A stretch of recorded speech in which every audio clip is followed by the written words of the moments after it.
It's not every day you see a racing team walk out of an intense FIA inspection with a smile, but that's exactly what McLaren did. Just hours after going through one of the season's most detailed checks, from thermal imaging to theories about advanced materials, they emerged without a scratch. But the real stir wasn't about the result itself. It was about what it suggested. If McLaren hasn't broken any laws, then what exactly are they pulling off? Red Bull had strong suspicions. Their analysts came prepared with visuals from the Miami race, images that showed unusually cool spots near McLaren's rear tires. At first glance it looked ordinary, but to a trained technical eye it raised eyebrows. They thought they'd found something clever, maybe even illegal. Speculation spread fast. Was it a water mist setup? Maybe a special kind of cooling method? Or something even more advanced, like materials that change form under heat to silently reduce temperature buildup? The theories felt like they belonged in science fiction. Substances that shift from solid to liquid to pull away heat and balance tire temperatures. It sounded like something out of a lab, not a racetrack. But after a full investigation of Piastri's car, the FIA had their say. And the verdict was firm. Everything stayed within legal limits. No hidden cooling tricks, no clever thermal hacks, not even a trace of suspicious materials. They checked everything. Sections of the car tied to regulations 3, 13, and 115. From wheel assemblies to brake ducts, no component stood out as a rule breaker.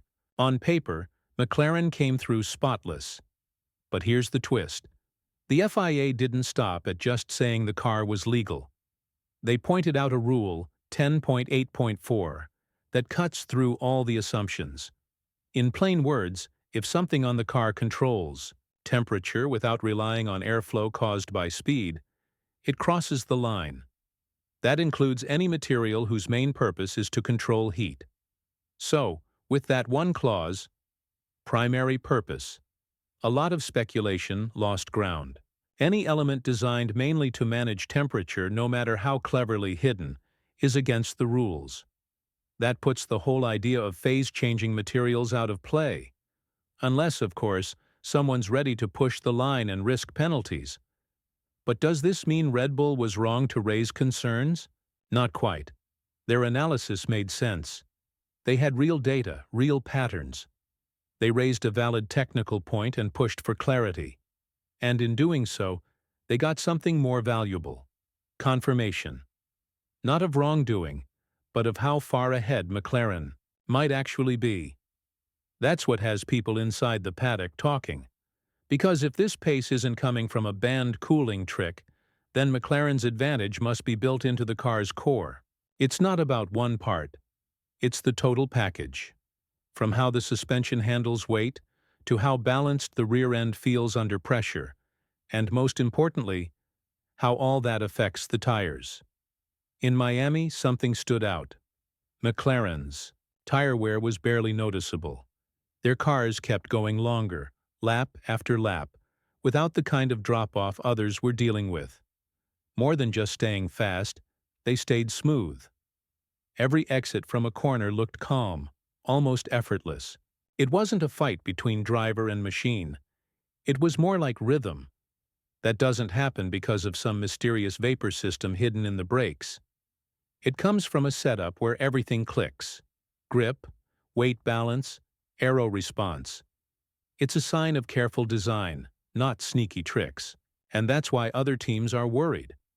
While most were chasing what they thought was a secret device, McLaren had already put together a car that runs cooler without needing to cheat. That's not only impressive, it's unsettling for rivals.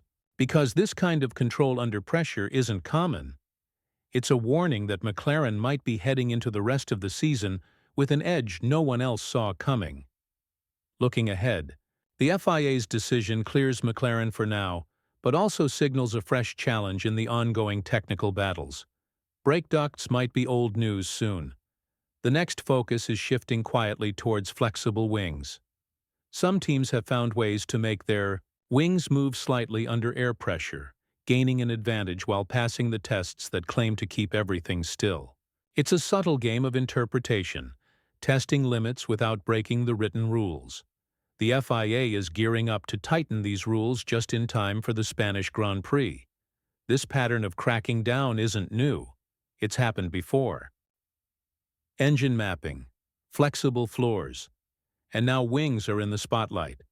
You can bet McLaren is already preparing, knowing their advantage today might shift tomorrow. As the spotlight shines on McLaren's brake ducts now, the attention will soon move to their rear wings. Meanwhile, Red Bull's frustration runs deeper than just one race result. They believed they'd uncovered the secret behind McLaren's sudden rise, something that could earn a penalty. Instead, the FIA's ruling was more of a reminder about the rules. Christian Horner has stayed quiet publicly, but insiders say Red Bull's aero team is shifting their approach. They're no longer focused on copying McLaren's methods, but adjusting their own expectations. If McLaren's lead is fully legal, the bar just got higher for everyone else. Ferrari has noticed too, their car isn't as gentle on tires. Mercedes still struggles to find consistent balance, changing side pod designs without real progress. Aston Martin is rumored to be working on major upgrades to catch up by Austria. Despite all this, Red Bull remains competitive. They are still a strong contender for the championship, but the story has changed. Now, instead of being the team chasing the leader, they find themselves being studied closely by others.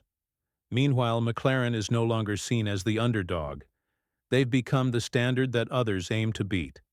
The key takeaway here isn't that McLaren tricked the FIA or found a loophole.